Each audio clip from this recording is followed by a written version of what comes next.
गौरी पुत्र गणेश भगवान की जय। जय श्री कृष्णा। राधे राधे।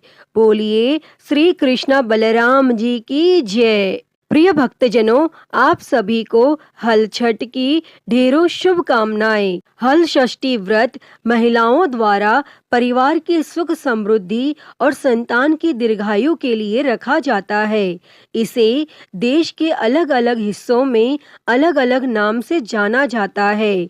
यह मूल रूप से षष्ठी माता का व्रत है और बलराम जी के जन्मोत्सव के उपलक्ष्य में यह मनाया जाता है। बलराम जी का प्रधान शस्त्र हल है और इसी से ये हलधर कहलाते हैं और यह व्रत हल षष्ठी कहलाता है। भाद्रपद मास के कृष्ण पक्ष का छठवां दिन अर्थात षष्ठी तिथि को हल षष्ठी का व्रत किया जाता है। यह व्रत संतान प्राप्ति, संतान की लंबी आयु के लिए व सुख समृद्धि के लिए माताओं द्वारा रखा जाता है। हल षष्ठी का व्रत करने से संतान सुरक्षित रहती है। तो भक्तजनों, आज हम इस वीडियो में हल छठ की व्रत कथा सुनेंगे। तो आप सभी भक्तजन इस कथा को बड़ी ही श्रद्धा, ध्यान पूर्वक और प्रसन्न चित्त मन से सुनिए। तो सभी प्रेम से बोलिए भगवान श्री कृष्ण की जय,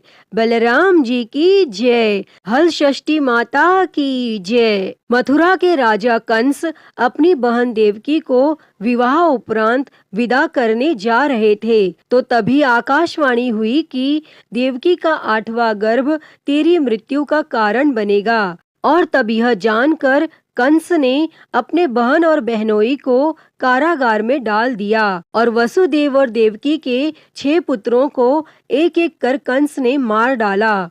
और जब 7वें बच्चे के जन्म का समय नजदीक आया तो देवर्षि नारद जी वसुदेव देवकी से मिलने पहुँचे और उनके दुख का कारण जानकर देवकी को हल षष्ठी देवी के व्रत रखने की सलाह दी। तब देवकी ने नारद जी से हल षष्ठी व्रत की महिमा वह कथा पूछी। तब नारद जी ने पुरातन कथा कहना प्रारंभ किया कि एक समय चंद्रव्रत नाम का एक राजा हुआ, जिनको एक ही पुत्र था और राजा ने राहगीरों के लिए एक तालाब खुदवाया, किंतु उसमें जल न रहा, वह सूख गया। और तब राहगीर उस रास्ते से गुजरते और सूखे तालाब को देखकर राजा को गाली देते थे।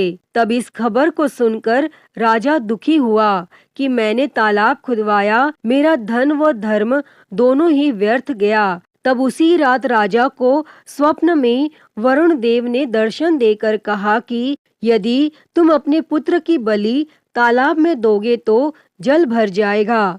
तब सुबह राजा ने स्वप्न में कही बात दरबार में सुनाई और कहा कि मेरा धन व धर्म भले ही व्यर्थ हो जाए, पर मैं अपने पुत्र की बलि नहीं दूंगा। और तब यह बात लोगों से होती हुई राजकुमार तक पहुंची, तो वह सोचने लगा कि यदि मेरी बलि से तालाब में पानी आ जाए तो लोगों का भला होगा। और तब यह सोचकर राजकुमार अपनी बलि देने तालाब में बैठ गया और अब वह तालाब पानी से लबालब भर गया और जल के जीव जंतुओं से तालाब परिपूर्ण हो गया। और इकलौते पुत्र की बलि हो जाने से राजा दुखी होकर वन को चला गया और वहाँ 5 स्त्रियां व्रत कर रही थी और उनको देखकर उनसे राजा ने पूछा, यह कौन सा व्रत है और क्यों कर रही हो? तब राजा के पूछने पर स्त्रियों ने हल षष्ठी व्रत की संपूर्ण विधि विधान बतलाई। तब उसे सुनकर राजा वापस नगर को आया और अपनी रानी के साथ उस व्रत को किया और व्रत के प्रभाव से राजपुत्र तालाब से जीवित बाहर निकल आया। और तब राजा अपने परिवार सहित हल षष्ठी माता की जयकार कर सुखपूर्वक निवास करने लगा। तो सभी प्रेम से बोलिए हल षष्ठी माता की जय। प्रिय भक्तजनों, आइए अब सुनते हैं हल षष्ठी माता की दूसरी कथा। उज्जैन नगरी में 2 सौतन रहती थी। एक का नाम रेवती तथा दूसरी का नाम मानवती था। रेवती को कोई संतान नहीं थी, जबकि मानवती के 2 पुत्र थे। रेवती अपने सौत के बच्चों को देखकर हमेशा जलती रहती और उसके पुत्रों को मारने का जतन ढूंढती रहती थी। एक दिन रेवती ने मानवती को बुलाकर कहा कि बहन, आज तुम्हारे मायके से कुछ राहगीर मुझसे मिले थे और उन्होंने बताया कि तुम्हारे पिताजी बहुत बीमार है और वह तुम्हें देखना चाहते हैं। और तब पिता की बीमारी को सुनकर मानवती दुखी हुई। तब रेवती कहने लगी कि बहन, तुम शीघ्र अपने पिता से मिलने चली जा और तुम्हारे आने तक मैं बच्चों का ध्यान रखूंगी। तब सौत की बात को सच मान और अपने पुत्रों को रेवती के हाथों सुरक्षित देकर मानवती पिता से मिलने मायके चली गई। और अब रेवती बच्चों को मारने का अच्छा मौका जानकर उन दोनों बच्चों को मारकर जंगल में फेंक आई। और इधर मानवती जब मायके पहुंची तो पिता को स्वस्थ देखकर पिता से अपनी सौत की कही बातों को कहकर कुशल क्षेम पूछती है। और अब मानवती के माता पिता ने अनहोनी के संदेह से पुत्री को जाने को कहती है, किंतु मानवती की माता ने कहा कि पुत्री, आज हल षष्ठी माता का व्रत का दिन है, अतः तुम भी पुत्रों की दीर्घायु की कामना से यह व्रत कर और आज की जगह कल चली जाना।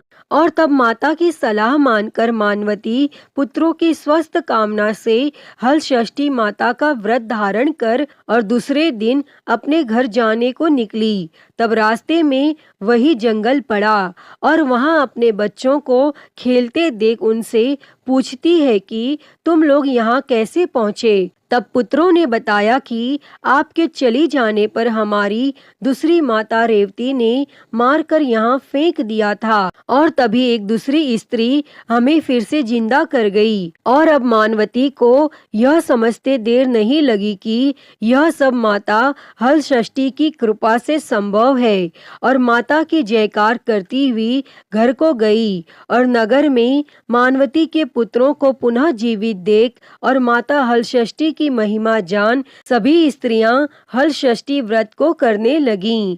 तो सभी प्रेम से बोलिए, माता हल षष्ठी की जय। प्रिय भक्तजनों, आइए माता हल षष्ठी के व्रत की एक और कथा को सुनते हैं। प्राचीन काल में एक ग्वालिन थी। उसका प्रसव काल अत्यंत निकट था।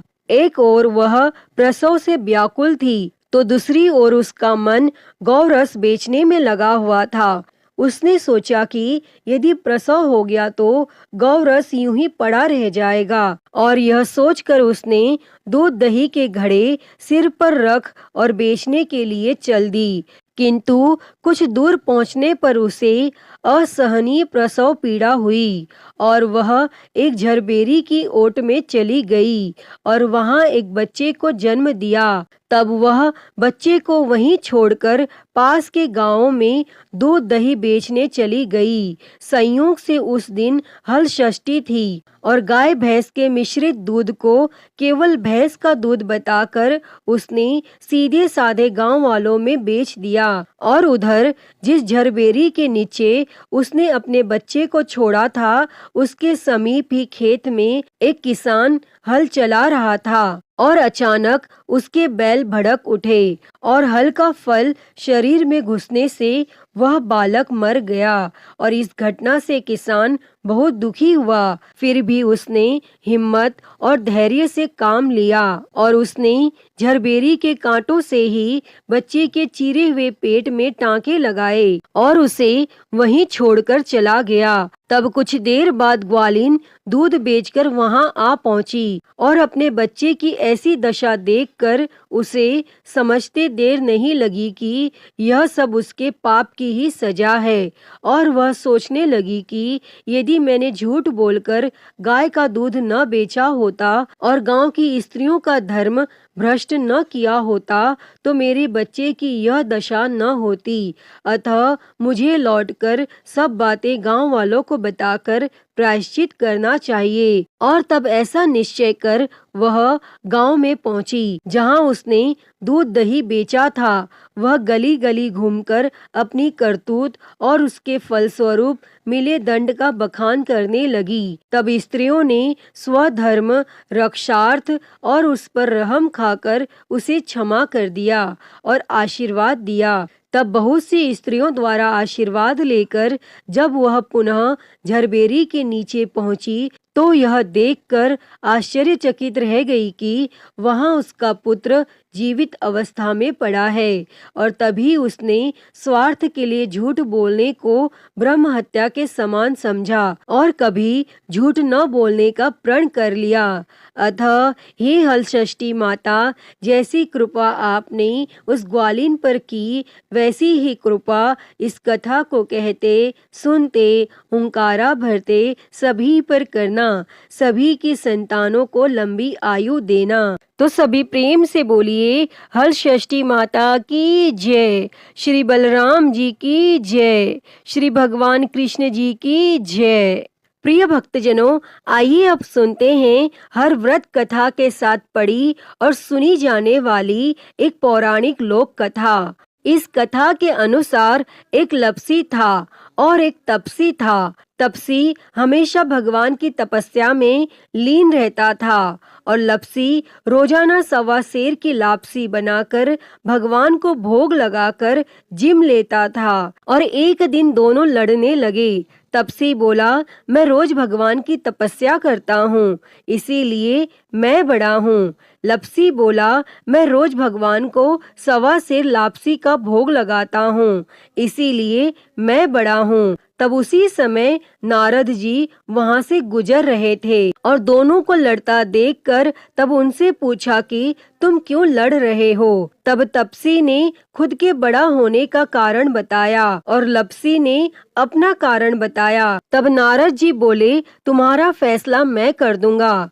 और फिर दूसरे दिन लप्सी और तपसी नहाकर अपनी रोज की भक्ति करने आए तो नारद जी ने छुपकर 1.25 करोड़ की एक अंगूठी उन दोनों के आगे रख दी। तपसी की नजर जब अंगूठी पर पड़ी तो उसने चुपचाप अंगूठी उठाकर अपने नीचे दबा ली और जब लप्सी की नजर अंगूठी पर पड़ी लेकिन उसने ध्यान नहीं दिया और भगवान को भोग लगाकर लापसी खाने लगा। तब नारद जी सामने आए तो दोनों ने पूछा कि कौन बड़ा। तो नारद जी ने तपसी से खड़ा होने को कहा। वो खड़ा हुआ तो उसके नीचे दबी अंगूठी दिखाई पड़ी। तब नारद जी ने तपसी से कहा, तपस्या करने के बाद भी तुम्हारी चोरी करने की आदत नहीं गई, इसीलिए लप्सी बड़ा है और तुम्हें तुम्हारी तपस्या का कोई फल भी नहीं मिलेगा। तब तपसी शर्मिंदा होकर माफी मांगने लगा। तब उसने नारद जी से पूछा, मुझे मेरी तपस्या का फल कैसे मिलेगा। तब नारद जी ने कहा, यदि कोई गाय और कुत्ते की रोटी नहीं बनाएगा तो फल तुझे मिलेगा। यदि कोई ब्राह्मण को भोजन करवाकर दक्षिणा नहीं देगा तो फल तुझे मिलेगा। यदि कोई साड़ी के साथ ब्लाउज नहीं देगा तो फल तुझे मिलेगा। यदि कोई दिए से दिया जलाएगा तो फल तुझे मिलेगा। और यदि कोई सारी कहानी सुने लेकिन तुम्हारी कहानी नहीं सुने तो फल तुझे मिलेगा। और उसी दिन से हर व्रत कथा कहानी के साथ लप्सी तपसी की कहानी भी सुनी और कही जाती है। प्रिय भक्तजनों, तो मैं उम्मीद करती हूँ कि आपको आज की यह कथा पसंद आई होगी और अगर वीडियो अच्छी लगी हो तो इसे लाइक करें, ज़्यादा से ज़्यादा शेयर करें और कमेंट बॉक्स में हलषष्ठी माता की जय लिखना ना भूलें और हरिहर भक्ति चैनल को सब्सक्राइब कर नोटिफिकेशन बेल को ज़रूर ऑन कर लें। हर हर महादेव। धन्यवाद।